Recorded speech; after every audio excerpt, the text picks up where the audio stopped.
Hello students, आप सभी का स्वागत है ताप्ती स्टडी क्लासेस चैनल पे।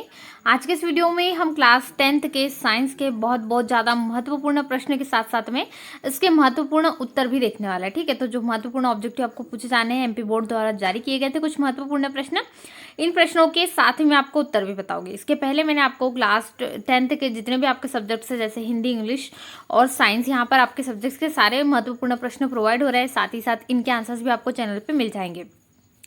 तो सबसे पहले चैनल पे नए हो तो चैनल को सब्सक्राइब करना बिल्कुल भी ना भूले, जिससे आपको सारे इंपॉर्टेंट क्वेश्चन त्रैमासिक परीक्षा अकॉर्डिंग जितने भी आपको पूछे जाने हैं वो सारे महत्वपूर्ण प्रश्न आपको मिल सके। साथ ही वीडियो को लाइक कर दीजिए, अभी तक आपने लाइक नहीं करा हो तो, और दोस्तों में भी शेयर कर दीजिए। चलिए शुरुआत करते हैं। वैसे तो आपको ऑब्जेक्टिव से बहुत सारे क्वेश्चंस पूछे जाएंगे, तो उनमें से सबसे पहले क्वेश्चन यहाँ पर हम देख लेते हैं कुछ महत्वपूर्ण प्रश्न पार्ट 1 से। ठीक है, श्वसन को ऊष्माक्षेपी अभिक्रिया क्यों कहते हैं, इसका वर्णन कीजिए। 2 अंक में बनता है ये क्वेश्चन। यहाँ से आपको ऑब्जेक्टिव क्वेश्चन भी बनना है, जैसे कि यहाँ पर एक हम एग्जांपल ले लीजिए। एक अभिक्रिया दी गई, जैसे कि क्या है Fe+CuSO4, और यहाँ पर क्या बन रहा है, यदि हम समीकरण की तुलना करें तो यहाँ पर बन रहा है FeSO4 जो सल्फेट बन रहा है, और उसके बाद में कॉपर है वो हो रहा है। ठीक है, तो यहाँ पर ठोस है, कॉपर सॉलिड है। बाकी ये चीज़ें क्या है यहाँ पर आपको लिखना है। तो ऐसे भी इक्वेशन यहाँ पर बनती है। तो ये पूछा जाता है कौन सी अभिक्रिया का उदाहरण, तो ये विस्थापन अभिक्रिया का उदाहरण है। और यहाँ पर एक क्वेश्चन है श्वसन को ऊष्माक्षेपी अभिक्रिया क्यों कहते हैं, इसका वर्णन कीजिए। जो यहाँ पर मैं आपको बता रही हूँ, हाईलाइट किया गया क्वेश्चन की बहुत महत्वपूर्ण है। तो श्वसन एक मंद दहन ऑक्सीकरण की अभिक्रिया है, जिसमें कार्बन डाइऑक्साइड, जल वाष्प एवं एटीपी के रूप में ऊष्मा निकलती है, यानी ऊर्जा निकलती है, अतः इसे ऊष्माक्षेपी अभिक्रिया कहते हैं। ये आपका आंसर हो जाएगा। ठीक है, और विस्थापन अभिक्रिया मैंने बता दिया, 2 एग्जाम्पल आपको है। एक Na2SO4 है, BaCl2 है, जो कि NaCl बनता है, और BaSO4। इनमें ज्यादा एग्जाम्पल Fe+CuSO4 का पूछा जाता है। ठीक है, ये महत्वपूर्ण है। इसके बाद यहाँ से आप चाहे तो इनको भी तैयार कर सकते हैं, लेकिन इनमें महत्वपूर्ण है संयोजन अभिक्रिया किसे कहते हैं, इसका एक उदाहरण सहित समझाइए। तो संयोजन अभिक्रिया क्या होती है, वे रासायनिक अभिक्रिया जिनमें 2 या 2 से अधिक तत्व ये यौगिक संयुक्त होकर एकल उत्पाद बनाते हैं, संयोजन अभिक्रिया कहलाती है। कौन कौन सी है, C+O2 CO2 carbon dioxide, CaO calcium oxide +H2। एक उदाहरण पूछा जाता है, संयोजन अभिक्रिया को उदाहरण सहित समझाइए, या संयोजन अभिक्रिया का एक उदाहरण दीजिए, तो ये आपको लिखना पड़ेगा उसमें। ठीक है, रेडॉक्स अभिक्रिया वगैरह ये पढ़ना है आपको, तो आप इनको नोट भी कर सकते हैं। इनमें से जो मैंने आपको अभिक्रिया बताई यहाँ पर कई बार पूछी जाती है। और साथ ही समीकरण को बैलेंस करने के लिए भी आ जा सकता है, रासायनिक जो समीकरण इनको संतुलित करने के लिए आता है, तो ये भी आपको नोट कर लेना है। कुछ समीकरण आपको पूछे जा सकते हैं, इनके समान बिल्कुल एक जैसे क्वेश्चन नहीं बनते, परंतु थोड़ा बहुत चेंजेस इसमें होते हैं। यहाँ से आप अपने ऑब्जेक्टिव क्वेश्चंस की भी प्रैक्टिस कर सकते हैं, जो कि एमपी बोर्ड द्वारा जारी किया गया था प्रश्न बैंक में। इसमें से ही आपको प्रश्न पूछे जा रहे हैं। ठीक है, तो प्रश्न बैंक से लगभग आपका जो है 70% पूरा प्रश्न बैंक से आ रहा है। तो यहाँ पर आपको ये तैयार कर लेना। कुछ क्वेश्चन इस प्रकार से दिए। चलिए मैं आपको नेक्स्ट क्वेश्चन बता देती हूँ कैसे कैसे क्वेश्चन आपको प्रिपेयर करना है, यानी तैयार करना है। यहाँ से कुछ जो है आपके जैव प्रक्रम उससे भी क्वेश्चन बन रहे हैं, जैसे कि ऑब्जेक्टिव क्वेश्चन है, तो कुछ ऑब्जेक्टिव में महत्वपूर्ण है। स्वपोषी पोषण के लिए क्या आवश्यक है, इनमें से जल, प्रकाश, सूर्य का प्रकाश। तो देखिए वैसे तो तीनों के तीनों ही आवश्यक है, यानी जल के बिना पौधे बड़े नहीं होंगे, और इसके बाद सूर्य के प्रकाश के बिना कुछ नहीं होगा। ठीक है, और साथ में कार्बन डाइऑक्साइड की भी हमें आवश्यकता पड़ती है, तो ये सभी आवश्यक है। इसके बाद प्रकाश संश्लेषण की क्रिया पौधे के किस भाग में होती है, ये भी महत्वपूर्ण है। और यहाँ से और भी क्वेश्चन है, ये भी आपको बन सकता है। ठीक है, इनमें सही जोड़ी भी बनाने के लिए दी गई है, लेकिन सबसे महत्वपूर्ण है कोशिका का ऊर्जा ग्रह किसे कहते हैं, या कौन कहलाता है। तो ऑप्शन भी मिल सकते हैं आपको इसके, तो माइटोकॉन्ड्रिया, कोशिका का पावर हाउस, या कोशिका का ऊर्जा ग्रह इसको कहा जाता है। इनमें इस प्रकार से आ जाएगा। ठीक है, ये महत्वपूर्ण कुछ प्रश्न हैं जो यहाँ पर आपको मैं बता रही हूँ। इनमें से जितने हाईलाइटेड क्वेश्चन हैं सभी को तैयार कीजिए, क्योंकि प्रश्न बैंक से बहुत ज़्यादा महत्वपूर्ण प्रश्न है, और आपकी त्रैमासिक परीक्षा के लिए बहुत ज़्यादा महत्वपूर्ण हो सकते हैं। चलिए देख लीजिए फटाफट से। भोजन के पाचन में लार की क्या भूमिका है। तो भोजन के पाचन में मुंह में स्थित जो लार ग्रंथि से लार निकलकर चबाए भोजन में मिलकर चिकना तथा लसलसा बनाती है, जिससे भोजन नली में आसानी से नीचे आ जाता है। लार में उपस्थित एंजाइम एमाइलेज मंड के जटिल अणुओं को शर्करा के सरल अणुओं में खंडित कर देती है। ये आपका करेक्ट आंसर हो जाएगा। ठीक है, इसके बाद स्वपोषी, जैसा मैंने बताया पोषण के लिए कौन कौन से, सौर ऊर्जा भी चाहिए, जल भी चाहिए, कार्बन डाइऑक्साइड भी, सारी चीजें आवश्यक है। तो ये आपको ऑप्शन में पूछा गया था। इसके बाद नेक्स्ट क्वेश्चन है हमारे आमाशय में अम्ल की क्या भूमिका है। इसमें एंजाइम के क्या कार्य है, यहाँ पर आपको महत्वपूर्ण क्या है, एंजाइम के क्या कार्य है। तो एंजाइम क्या होते हैं, पाचक एंजाइम जटिल कार्बनिक पदार्थों को सरल पदार्थों में परिवर्तित करने में सहायक होते हैं, पहला कार्य। दूसरा, ये कार्बोहाइड्रेट को ग्लूकोज में, वसा को अम्लीय में, तथा प्रोटीन को अमीनो अम्लों में परिवर्तित कर देते हैं। ठीक है, करते हैं, ये आपका सही उत्तर होगा।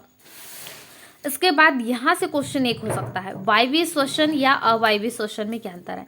इनको एक और नाम से कहा जाता है क्या, अनॉक्सी श्वसन और ऑक्सी श्वसन, क्योंकि ये बोर्ड परीक्षा 2019 में पूछा जा चुका है। और इसके साथ ही यहाँ पर बहुत ज़्यादा इंपॉर्टेंट क्वेश्चन ये है, क्योंकि बहुत महत्वपूर्ण रखता है, 2020 में भी समथिंग ये पूछा गया है। तो वायवीय श्वसन और अवायवीय श्वसन यानी ऑक्सी अनाक्सी एक ही होता है। इसमें भी अंतर यहाँ पर लिख सकते हैं, ऑक्सीजन की उपस्थिति में होता है, ये ऑक्सीजन की अनुपस्थिति में।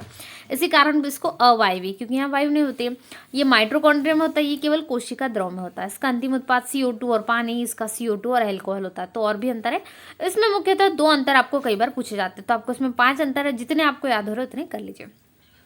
एक ये क्वेश्चन मैंने आपको बताया था, श्वसन को ऊष्माक्षेपी अभिक्रिया क्यों कहते हैं, वेरी इंपॉर्टेंट क्वेश्चन, बोर्ड परीक्षा 2019 में पूछा गया। तो ये आपको उत्तर लिखना है।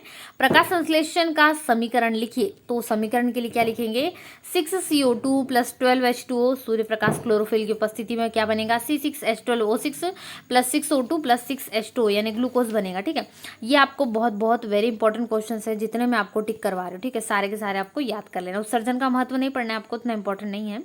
फिर यहाँ पर आपको एक क्वेश्चन बन सकता है, मनुष्य में जो है कार्बोहाइड्रेट, प्रोटीन और वसा का पाचन किस प्रकार से होता है, इसकी पूरी प्रक्रिया आपको लिखना होगा। ठीक है, और महत्वपूर्ण इंपॉर्टेंट अंतर में ज़्यादातर आपको अंतर बहुत ज़्यादा इंपॉर्टेंट है, तो उनको तैयार कर लीजिए। जैसे यहाँ पर आपको मैंने अभी बताया, धमनी और शिरा में अंतर लिख लीजिए।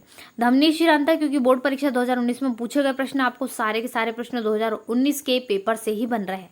आप पुराने पेपर उठा के देख लीजिए, जितने भी आपके लगभग 80% पुराने पेपरों से ही पेपर तैयार होते हैं। तो धमनियों में रक्त का प्रवाह हृदय से शरीर के विभिन्न भागों को अधिक दाब के साथ लेता है, यह शुद्ध रक्त का परिवहन करती है।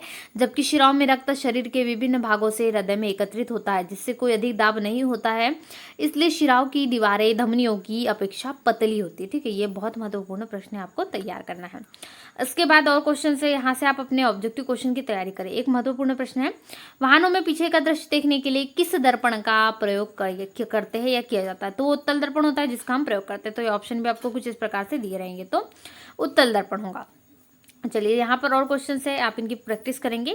एक महत्वपूर्ण प्रश्न जो आपको रिक्त स्थान में पूछा जा सकता है, गोलीय दर्पण, यहाँ गोली नहीं गोलीय होगा। ठीक है, गोलीय दर्पण की फोकस दूरी उसकी वक्रता त्रिज्या की कितनी होती है, आधी होती है। आपको पूछा जा सकता है त्रैमासिक में, 100% चांसेस है ये क्वेश्चन आपको पूछे जाएंगे। ठीक है, और इसी में से मैंने आपको बताया, वाहनों के पीछे के दृश्य को देखने के लिए दर्पण का आवर्धन 1 से कितना होता है, कम होता है। ये भी क्वेश्चन बनता है, परंतु दर्पण का नाम पूछा जाता है। यहाँ पर एक क्वेश्चन बनता है, दर्पण सूत्र का फॉर्मूला लिखिए, दर्पण सूत्र का यहाँ पर दर्पण सूत्र लिखिए। ठीक है, ये क्वेश्चन बनता है। तो 1/f = 1/u + 1/v, बहुत सरल होता है। ठीक है, ये क्वेश्चन बन जाएगा। इसके बाद सही जोड़ी भी कुछ आपको प्रैक्टिस के लिए दी गई है, ये भी आप इनको तैयार कर सकते हैं। यहाँ पे कुछ क्वेश्चन है, इनको देख लीजिए। ठीक है, इसके बाद सबसे महत्वपूर्ण प्रश्न है, प्रकाश के अपवर्तन के नियम, परावर्तन के नियम बहुत महत्वपूर्ण है। तो परावर्तन के जितने 2 नियम है वो दोनों को तैयार करना है। तो जब कोई प्रकाश किरण किसी चमकदार सतह से टकराकर वापस उसी माध्यम में लौट जाती है, तो इस घटना को प्रकाश का परावर्तन कहते हैं। ठीक है, इसके 2 नियम होते हैं। कौन कौन से 2 नियम, चलिए देख लेते हैं। तो चित्र यहाँ पर बनाया गया है, एक प्रकाश का यहाँ पर माध्यम तल दिया गया है। ठीक है, इसमें से आपको परावर्तन कोण और आपतन कोण जो बन रहा है, ये परावर्तन कोण हो गया R, ये आपतन कोण हो गया I। ठीक है, अभिलंब है यहाँ पर जो है, इस प्रकार से प्रकाश की गति दिखाई है, दर्शाने यहाँ पर प्रकाश की गति को दर्शाया गया। तो परावर्तन के 2 नियम होते हैं। तो पहला नियम है, आपतित किरण, परावर्तित किरण और आपतन बिंदु पर अभिलंब तीनों एक ही तल में होते हैं। ठीक है, तो यहाँ पर आपतन कोण और परावर्तन का मान कैसा होता है, बराबर होता है। यहाँ पर आपका इसका द्वितीय नियम हो जाएगा इसके। ठीक है, इतने क्वेश्चंस आपको तैयार करना है, जितने मैंने आपको टिक करवाए हैं ये पूरे के पूरे इंपॉर्टेंट है।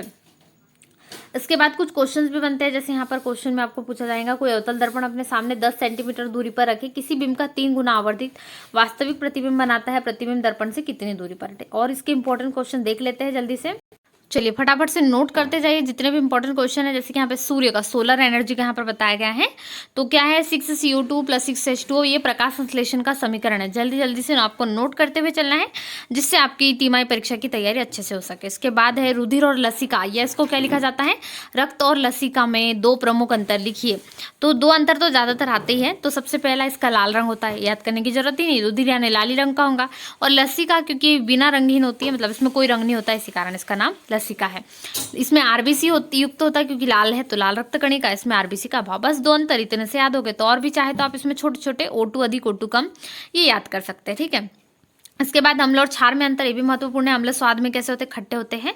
क्षार स्वाद में कसेले, कड़वे कड़वे होते हैं। नीले लिटमस को लाल और लाल लिटमस को नीले। इसमें कंफ्यूजन हो तो दूसरा अंतर है, अम्लों में हाइड्रोजन आयन आवश्यक रूप से रहते हैं, जबकि इसमें हाइड्रोक्सीड आयन आवश्यक रूप से रहते हैं। ये अंतर आपका प्रमुख हो जाएगा।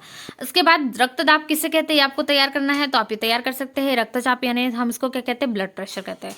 तो रक्त वाहिनियों में बहते रक्त द्वारा वाहिनियों की दीवारों पर द्वारा डाले गए दबाव को कहते हैं। ठीक है। धमनियां वह नलिका है जो पंप करने वाले हृदय से रक्त को शरीर के सभी ऊतकों और इंद्रियों तक ले जाते हैं। तो जो दबाव पड़ता है वही रक्त पर, वो रक्तदाब कहलाता है। ठीक है। एटीपी के कार्य बताइए, एटीपी के प्रमुख कार्य बताइए। 2 कार्य बताइए। ऐसे प्रकार के क्वेश्चंस बनते हैं। पहला हो जाएगा कार्य, यह कोशिकाओं के अंदर ऊर्जा का संवहन और संचयन करता है। दूसरा कार्य हो जाएगा विभिन्न रसायनों का संश्लेषण इन्हीं की सहायता से होता है। और तीसरा प्रमुख कार्य कोशिका का प्रमुख अवयव। 2 कार्य आपको याद रख लीजिए, 2 बहुत महत्वपूर्ण होते हैं। इसके बाद है अगला प्रश्न, आपको एक 40 सेंटीमीटर फोकस दूरी वाला उत्तल लेंस दिया गया है, उसकी क्षमता ज्ञात करना। ठीक है।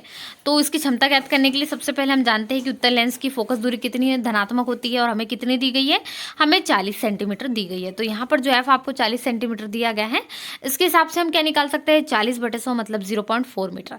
ये लेंस की क्षमता उसकी फोकस दूरी का विलोम होता है, इस कारण ऐसी निकाली गई है। यानी कि बटे में हम यहाँ पर कोई भी संख्या को लेते हैं। फिर फोकस दूरी मीटर में, तो यहाँ पर आपका 1/0.4 मतलब यहाँ पर 2.5 आ जाएगा। ठीक है। तो उत्तल लेंस की क्षमता कितनी निकल जाएंगी, प्लस में 2.5 डायोप्टर, डी यानी डायोप्टर होता है यहाँ पर। इसके बाद जो यहाँ पर आपको नेक्स्ट क्वेश्चन है, उसमें अवतल लेंस की फोकस दूरी 15 सेंटीमीटर। यदि आपको ऐसा क्वेश्चन बनता है, एक अवतल लेंस की फोकस दूरी 15 सेंटीमीटर है, तो यहाँ पर आपको क्या पूछा जाता है, जो यहाँ पर अवतल लेंस की फोकस दूरी भी दी गई है, इन फोकस दूरी से आपको नेक्स्ट में पूछा जाता है कि कैसी होगी, इनके प्रतिबिंब की लेंस से दूरी भी दी जाती है।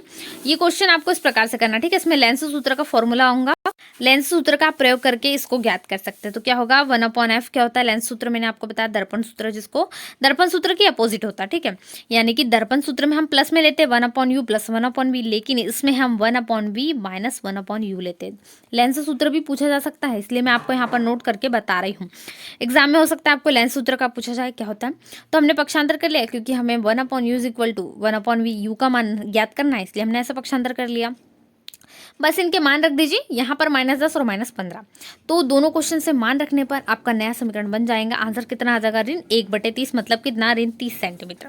ये आपका सॉल्यूशन हो जाएगा। यू का मान क्योंकि 1/u है तो वो हो जाएगा 30 सेंटीमीटर, यानी कि ऋण में ये हो जाएगा। इसके बाद अपवर्तनांक किसे कहते हैं, 2 नंबर के अंक में कई बार बनता है। तो आपतन कोण की ज्या यानी साइन इसको हम कहते हैं, और परावर्तन कोण की ज्या यानी आर यहाँ पर होगा। ठीक है। आई और आर, आपतन यानी आई, परावर्तन यानी आर। इसके अनुपात को ही अपवर्तनांक कहते हैं। इसका संकेत हम क्या दर्शाते हैं, म्यूस होता है। ठीक है। आपतन कोण की ज्या बटे परावर्तन कोण की ज्या मतलब साइन आई बटे साइन आर, जहां पर ये कैसे होते हैं, ये अपवर्तनांक कहलाते हैं। ये क्वेश्चन भी इंपॉर्टेंट है। इसके बाद कांच के एक आयताकार गुटके से प्रकाश का परावर्तन समझाइए। प्रकाश का अपवर्तन है। ठीक है। अपवर्तन समझने के लिए यहाँ पर आपको कांच का जो है गुटका एक दिया गया है, इसका चित्र यहाँ पर बनाना होगा। ठीक है। तो यहाँ पर एक आपतित किरण दिख रही है, इसमें आपको कांच का आयताकार गुटका दिख रहा है, इसमें आपको मूल किरण की दिशा दिख रही है, निर्वात किरण है, विरल माध्यम है, इसके बाद में सघन माध्यम है, यहाँ पर विरल माध्यम है, यहाँ पर एन दिख रहा है, पी है, एस है, क्यू है, इसी प्रकार से बी है, आर है। यहाँ पर पी क्यू आर एस आपको एक क्या दिख रहा है, जो आयताकार गुटका है वो है। तो पी क्यू आर एस को ध्यान से देख लीजिए, आपको पॉइंट वाइज यहाँ पर सब कुछ दिख रहा है। यहाँ पर ये पॉइंट है, यहाँ पर आपको स्मॉल एन और कैपिटल एन के 2 बिंदु है, यहाँ पर ओ बन रहा है।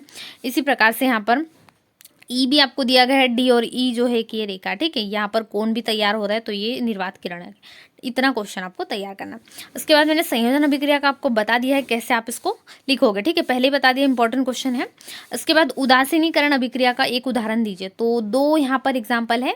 HCl अम्ल का है, NaH के साथ में क्रिया, तो NaCl बन के H2O बन जाता है, तो H2O यहाँ पर बनता है। इसी प्रकार से H2SO4 का भी दिया गया। दोनों में से एक तैयार कीजिए। सरल वाला पहला ही है, ये सबसे सरल है आपके लिए। अम्ल और क्षार के साथ में लवण बनाता है और जल बनाता है। ठीक है। परावर्तन के नियम भी मैंने आपको बता दिया। आपतित किरण, परावर्तित किरण, अभिलंब तीनों एक ही तल में होते हैं। साथ ही आपतन कोण का मान सदैव परावर्तन कोण के मान के बराबर होता है। जैसे दोनों की ज्या बराबर होती है, साइन आई बराबर साइन आर, वैसा ही यहाँ पर ये नियम होता है। ये भी मैंने आपको अभी बताया। और श्वसन को ऊष्माक्षेपी अभिक्रिया क्यों कहते हैं, ये भी मैंने आपको बता दी। ये भी महत्वपूर्ण है, चाहे तो ये भी नोट कर लीजिए या फिर वो वाला नोट कर लीजिए। ऑक्सी और अनाक्सी श्वसन में भी मैंने आपको अंतर बता दिया है। ये ऑक्सीजन की उपस्थिति में होती है, ऑक्सीजन की अनुपस्थिति में, तो वही अंतर है। ठीक है। वायवीय और अवायवीय सेम ही होता है, दोनों को अंतर ये भी लिख सकते हैं चाहे तो। एक मैंने बताया आपको समीकरण संतुलित करने आ सकता है, तो बिल्कुल जो मैंने आपको बताया था समीकरण उनमें आ सकता है। तो HNO3 समीकरण को संतुलित करना मैं आपको बता देती हूँ, आप कैसे करोगे। यहाँ पर आपको HNO3 दिख रहा है और COH का होल्टास। H की गिनती कीजिए, यहाँ H कितना है 1 और यहाँ पर कितना है 2, मतलब एरो के इस साइड हमें जो हम यहाँ पर देख रहे हैं लेफ्ट साइड में, तो यहाँ पर जितने H होंगे उतने ही इधर H होना चाहिए, ठीक है। तब क्या होता है, समीकरण बराबर होता है, और यदि वो बराबर नहीं है तो यहाँ पर संतुलित करना होता है। यहाँ 2 है और 3, ठीक है, तो इधर वाले पक्ष में कितने हो गए 3, तो हमें इधर भी 3 लाना चाहिए, अन्यथा समीकरण बैलेंस नहीं होगा।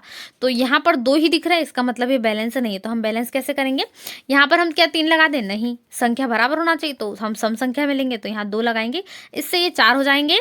तो यहाँ पर भी 4 करना होगा, तो यहाँ पर पहले से ही 2 है, तो यहाँ 2 लगाने से हाइड्रोजन 4 हो जाएगा। बिल्कुल इसी प्रकार से सभी को संतुलित कर लीजिए। एक क्वेश्चन नंबर 4 है, इसमें आपको संतुलित नहीं करना है क्योंकि पहले से ही एडजस्ट है समीकरण, उसमें कुछ भी चेंज नहीं करना है। एक क्वेश्चन बनता है, बहुत बहुत इंपॉर्टेंट है, ये भी 2019 में पूछा जा चुका है। कोई डॉक्टर प्लस 1.5 डायोप्टर का संशोधक लेंस से निर्धारित करता है, लेंस की फोकस दूरी ज्ञात करना है एक, और ये भी बताना है क्या निर्धारित लेंस अपसारी है या अभिसारी है अथवा अपसारी। तो ये फॉर्मूला होगा, शॉर्ट में हो जाएगा इसका उत्तर, क्योंकि 1/f हम यहाँ लगाएंगे मीटर में, f मीटर में है तो 1/p हो जाएगा। यदि f इसका अपोजिट ले, भागित नाम गुणित करें तो जो मान दिया है वो रख दीजिए। 1.5 डायोप्टर हमें दिया है, p का मान, तो 2/3 हमारा निकल जाएगा मीटर, मतलब कितना, यहाँ पर हम f को निकालेंगे तो 200/3 मतलब 66 सही 2/3 सेंटीमीटर, ये हो जाएगा। चाहे तो अवतल दर्पण की मुख्य फोकस की परिभाषा भी आप लिख सकते हैं। फिर प्रतिवर्ती चाप का नामांकित चित्र बनाइए, ये क्वेश्चन भी बनता है, तो थोड़ा आपके लिए यहाँ पर टफ, इसको देख सकते हैं, चित्र ऐसा बनाना है आपको। तो किस प्रकार से प्रतिवर्ती क्रिया होती है, ठीक है, ये चित्र आप चाहे तो इसको नोट कर सकते हैं।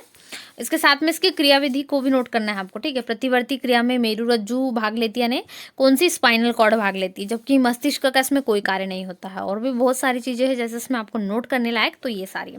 तो इस प्रकार से हमने क्लास 10th के जितने भी साइंस के इंपॉर्टेंट क्वेश्चन थे वो सारे प्रश्नों के उत्तर इसके वीडियो में देखे, साथ ही साथ इसके जो और महत्वपूर्ण ऑब्जेक्टिव क्वेश्चंस है, जो आपको जल्दी सॉल्यूशंस का मिलने वाला है, ऑब्जेक्टिव क्वेश्चंस के जितने महत्वपूर्ण क्वेश्चंस बनेंगे वो हम देखेंगे। यहाँ पर हमने ज्यादातर आपके लिए 2, 3 और 4 अंक के जो महत्वपूर्ण प्रश्न हो सकते हैं 10वीं विज्ञान के लिए वो देखे। तो सबसे पहले ऐसे वीडियो के लिए चैनल को सब्सक्राइब कर लीजिए, वीडियो को लाइक करना बिल्कुल भी ना भूले, अपने सभी दोस्तों के साथ वीडियो को जल्दी से शेयर भी कर दीजिए जिससे उनकी भी हेल्प हो सके।